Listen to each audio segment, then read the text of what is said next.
Let's jump right into today's explainer. We're cracking open Jonathan Reed's book, Start a Business from Zero, Build Skills, Change Behavior, Create Stability. And we're zeroing in on a massive milestone for any beginner. The exact moment your business idea becomes something you can actually say out loud. Up until now, you've probably done a ton of deep internal work, right? You know who your customer is, you know their pain points, and you know exactly how you want to help them. But it's all just trapped inside your head. So today, we're breaking down how to write your very first offer. And listen, this isn't about building a polished website or some perfect elevator pitch. It is entirely about taking all that complex, swirling thought and distilling it into one crystal clear statement that another human being can instantly understand. So let's kick things off with the ultimate beginner trap. You hear this all the time. I provide integrated productivity solutions for professionals. I mean, it sounds incredibly impressive, doesn't it? It sounds like you need a blazer and a mahogany desk just to say it. But here's the massive problem. It means absolutely nothing.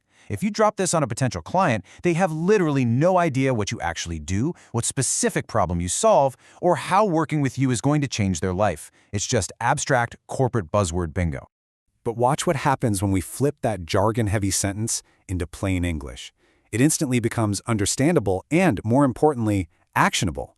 Instead of integrated solutions, what if you said, I help busy professionals organize their tasks so they can feel in control of their day? Bam! Suddenly there's a clear mental picture. You know exactly what this person does. In communication, specificity is what creates meaning. The goal of your offer isn't to sound like a business textbook. It's to be so incredibly clear that your potential client instantly recognizes, oh, you have the exact solution to my problem. It's really easy to fall into these common traps because beginners often make this huge mistake. They believe that complexity equals credibility. So they use vague words like optimize or synergize. They try to cram in every single detail of their process, or they use $10 words just to sound smart. But doing this only leads to endless preparation and zero real-world action. The truth is, clarity actually comes from removing information, not adding it. When you sit in a room over-polishing your pitch in secret, you are just delaying the most crucial step of all, actually sharing it with the world. Now, there is actually hard science behind why we have to keep things simple, and it's fascinating. It comes down to a psychological principle called processing fluency.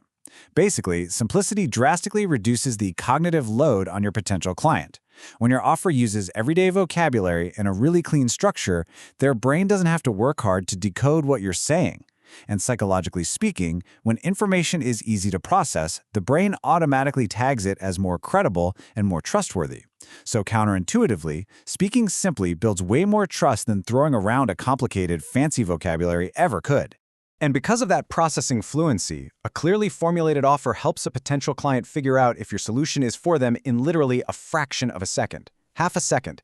That is all the time you have when someone asks you, "So what do you do?" If your answer is a tangled mess of buzzwords, they tune out instantly because it's just too much mental effort. But if it's crystal clear, their brain immediately goes, yes, this is for me, and you have their full attention.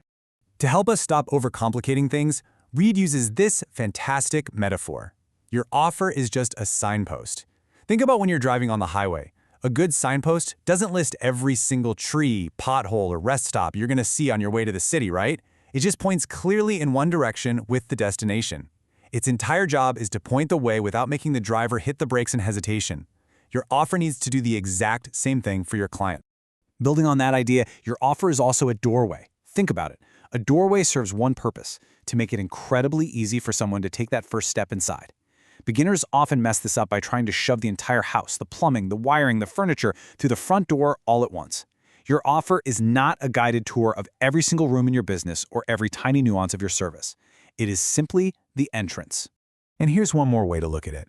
You really have to remember that your offer doesn't need to explain everything you do. It's merely the title of the chapter.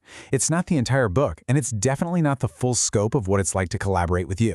I know it can be super anxiety-inducing to leave details out. You want them to know how great you are. But your offer's only job is to open a conversation. It's just the few words that make someone want to read the very first page. Okay, so how do we actually execute this? We're going to strip away all the fluff and focus exclusively on 3 foundational elements. 1, who you help.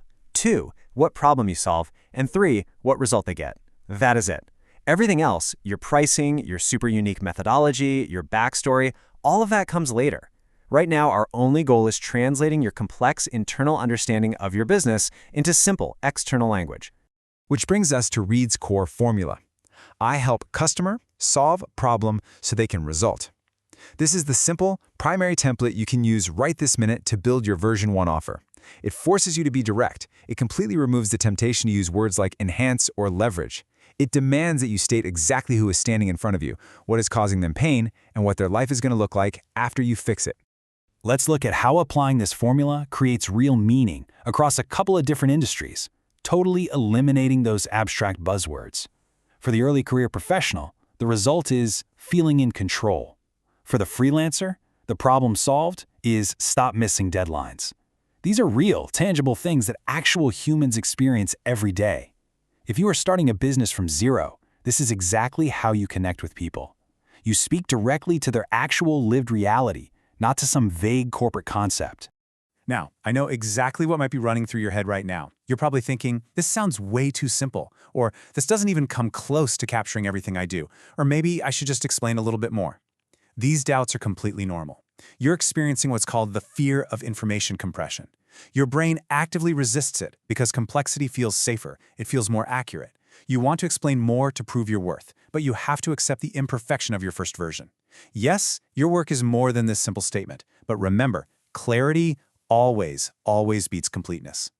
To overcome that fear of presenting an imperfect version, you have to shift your mindset. Asking, is this good enough or is this perfect, is the wrong question. That just leads to endless tweaking in a vacuum. The right question is this clear enough to test? Your offer is going to evolve. It'll change based on conversations, real-world feedback, and actual use. But it has to exist first. So step away from the polishing phase and move confidently into the testing phase. And here is the absolute ultimate acid test for your version 1 offer.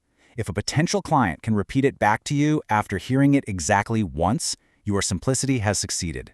If you tell someone what you do and they stumble trying to repeat it back, or they get the core concept totally wrong, your offer is still too complex. It's carrying way too much cognitive load.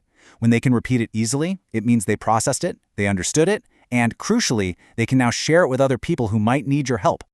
To absolutely force you out of preparation mode, Reed issues a strict 48-hour behavioral challenge. Here's how it works. In the next hour, write down your simple version 1 using the formula we just covered. By hour 24, you force yourself to stop polishing it. Just accept that it feels a little too basic. And by hour 48, you test your offer through a brief, real-world conversation. Just say it out loud to one actual person and simply observe their reaction. Do they nod? Do they look confused? That real-world test is infinitely more valuable than tweaking adjectives alone at your desk. So taking all of this in, the science of simplicity, processing fluency, the doorway metaphor, don't let this brilliant framework just sit inside your head. If people don't understand your offer, they literally cannot buy it. You've built the doorway. So the only question left is, who are you going to test it on today?